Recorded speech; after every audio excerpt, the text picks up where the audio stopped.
Bitcoin pumped in the last 24 hours from 89,000 to above 91.7K. But I think some of you guys are reading this the wrong way.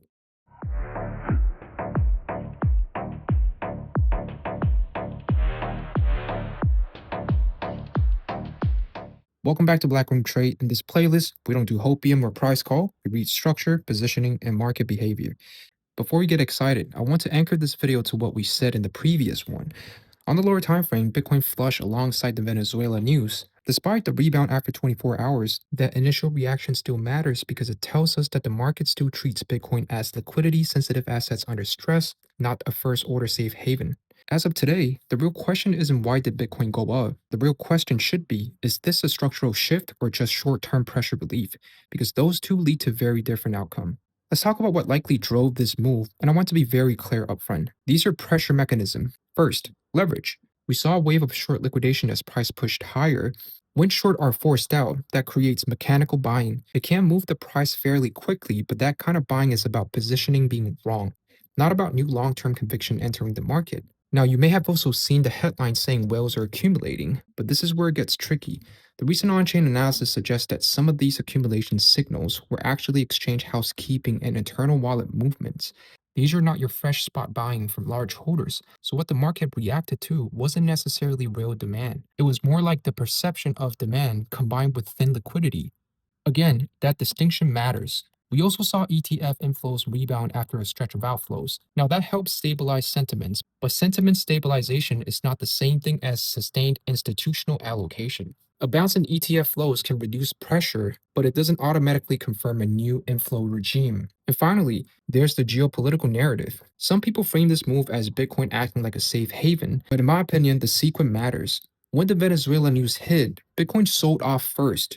Rebounds after risk driven flushes are very common in the market. Next, I want to slow this part down because this is where a lot of people get misled. Bitcoin pumped? Yes. Some altcoin moved? Yes. But some of the people out there are jumping straight to the Fed balance sheet today, hinting that liquidity is back, bull market is back.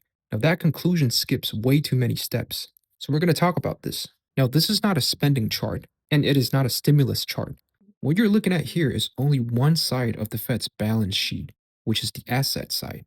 The full balance sheet has assets and liabilities, but this chart only shows what the Fed holds, not where the money is sitting. So when this line moves, it only tells you one thing. Something changed inside the system, but it doesn't tell you what changed. A central bank balance sheet can move for many different reasons, and QE is only one of them. This chart can change when assets are purchased, when assets mature, or when reserves shift inside the system. When repo facilities are used, or when government's cash moves in and out, all of these can affect the size of the balance sheet without any new money being created. That's why the first rule is simple and non negotiable. A balance sheet ticking up does not automatically means money was printed. Now we need to bring in the Treasury because this is where most of the confusion starts. The US government has checking account at the Federal Reserve called the Treasury General Account, or the TGA. You can think of it as a giant government wallet. When taxes are collected or bonds are issued, money flows into that account. When the government pays salaries, contractors, benefits, or refunds, money flows out of it. So when money is sitting inside the TGA, it is not usable by the market. It's not sitting in banks, it's not being lent, and it is not circulating. It's just effectively parked. When the government spends, that same money leaves the TGA and flows back into the banking system as reserves. That movement alone can change how the Fed's balance sheet looks from weeks to weeks. Even though no new money was created, this is the key point to remember.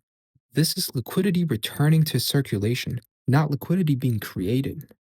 Now, the next part is where a lot of people make dangerous leap. Repo is plumbing, not stimulus. It is a short-term tool used to smooth funding conditions, and it often spikes around month-end, year-end, or temporary stress windows. When repo usage rises briefly and then fades, that's the system adjusting, not the Fed easing policy. Connecting repo activities and a balance sheet uptake directly to a bull market is a misunderstanding of how the system actually works. The last thing that we're going to talk about is QE. Now, QE is very specific. It involves the central bank creating new reserve by buying assets and keeping them on a balance sheet over time. What we're seeing here doesn't fit that definition. This looks like an internal liquidity movement and pressure relief, not a fresh expansion of the system. In other words, this is redistribution, not expansion. So, yes, Bitcoin pumped, But a balance sheet ticking up does not mean QE is back. It does not mean liquidity is flooding, and it most definitely don't indicate a bull market. So the real question is always going to be, did the system expand or did the pressure simply ease? One last thing. Since it is Sunday, Sunday's price action is often very thin, emotional, and misleading. So stay sharp, stay flexible. If you found this helpful, like, subscribe, and I'll see you in the next one.